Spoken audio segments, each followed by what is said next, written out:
You can eat bread, rice, pasta, and potatoes every single day and still keep your blood sugar stable.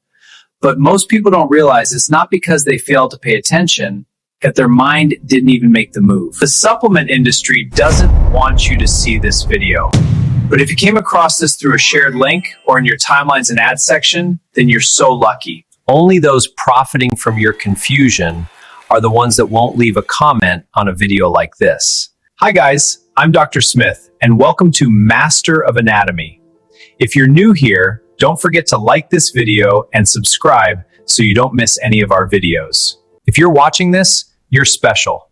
Type a comment saying, "I deserve the truth," if you believe healthcare information should be free and accessible to everyone. And to all our returning viewers, thank you for sticking with us.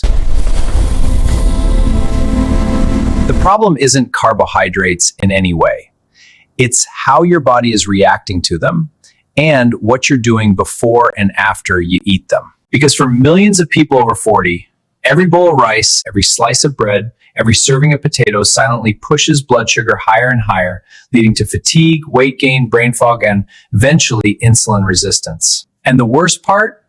Most people are trying to fix it the wrong way by completely avoiding carbs. Hi everyone, I stopped eating rice and carbs months ago. Which often makes the problem worse in the long run. I replaced them with lots of fresh veggies and lean protein. But today, I'm going to show you something different. A simple, science-backed way to eat carbohydrates without triggering dangerous blood sugar spikes, even if you've struggled with diabetes, prediabetes, or stubborn belly fat for years. And in a moment, you'll discover the exact combination of foods, timing tricks, and tablet signals that can change how your body handles carbs almost instantly.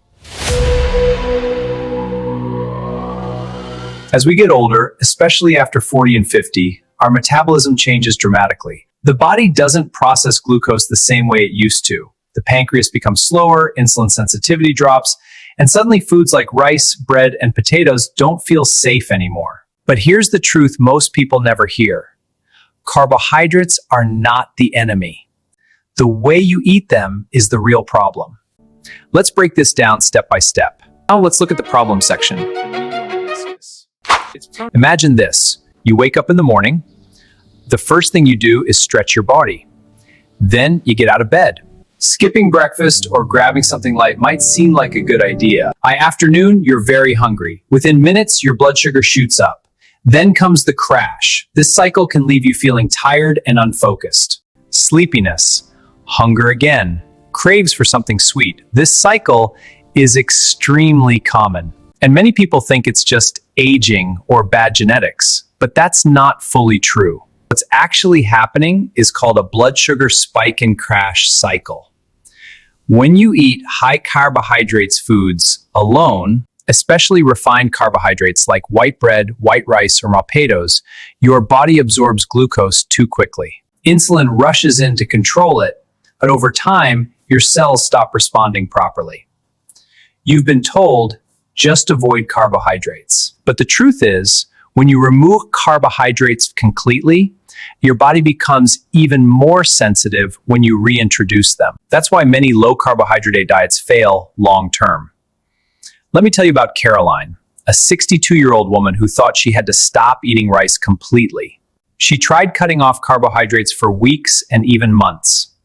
At first, she lost weight, but soon she felt weak, dizzy, and constantly tired. Then one day, she ate a normal meal again, rice and stew, and her blood sugar spiked higher than before.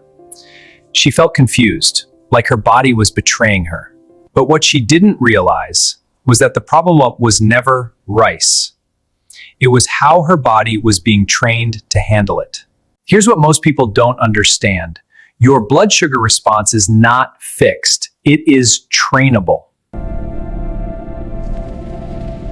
Listen to this very closely. There are 3 hidden factors that determine whether carbohydrates spike your blood sugar or not. First, what you eat with the carbohydrates, that is the mixture before digesting into your body.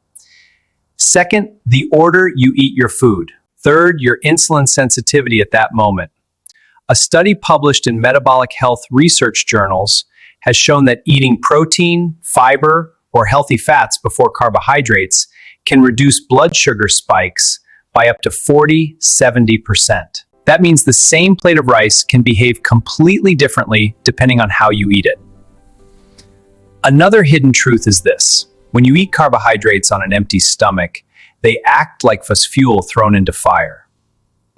Take note of this and tell me your thoughts. But when carbohydrates are eaten after fiber, protein, or fat, they are absorbed slowly, like a controlled release system. So the real issue is not bread, rice, or potatoes. The real issue is eating them without control signals in your digestive system. And once you understand this, everything changes. Now let's go into the solution, the exact method that helps your body handle carbohydrates without dangerous spikes. There are 3 powerful strategies that work together. First is the fiber first method. Before you eat rice, bread, or potatoes, your first bite should always be fiber. This can be vegetables like spinach, cucumber, cabbage, or salad. Why does this work? Fiber creates a physical barrier in your digestive system. It slows down glucose absorption and reduces the speed at which sugar enters your bloodstream. When Caroline started doing this, she simply added a bowl of vegetables before her meals. Within 2 weeks, she noticed something surprising. Her post-meal tiredness disappeared. At 62, I'm not dizzy or tired anymore. This bowl of veggies gives me so much energy. She said, "For the first time, I don't feel like sleeping after lunch." The second strategy is protein before carbohydrates. Eggs, fish, chicken, beans, any protein source works. Protein triggers a slower digestive response and increases satiety hormones that reduce sugar spikes. When you eat protein first, your body releases enzymes that prepare your system for a slower, more controlled digestion process. This prevents sudden glucose overload. A simple example: instead of eating rice alone or as the first bite, start with chicken or fish, then move to vegetables, then finally eat your carbohydrates.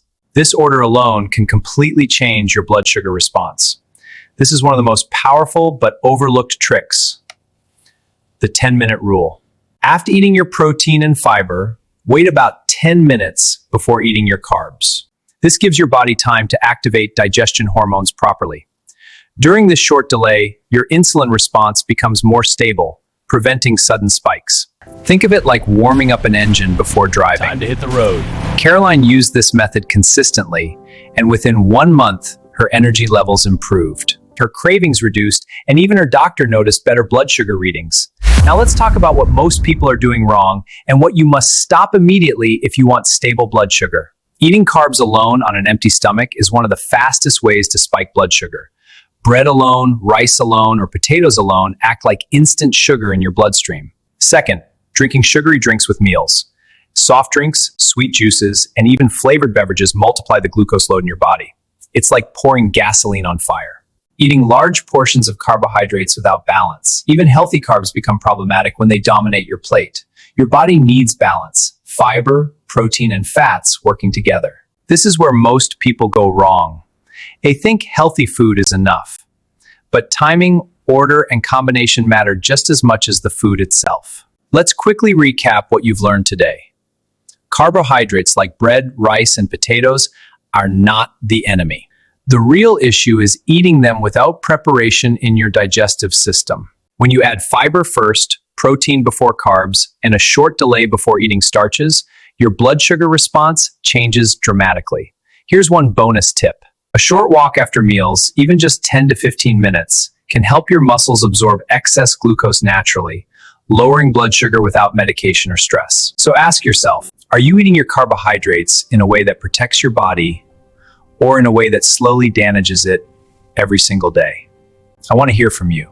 And in the next video, I'll reveal something even more shocking. The morning habit that quietly raises blood sugar even if you eat healthy all day. You don't want to miss that one.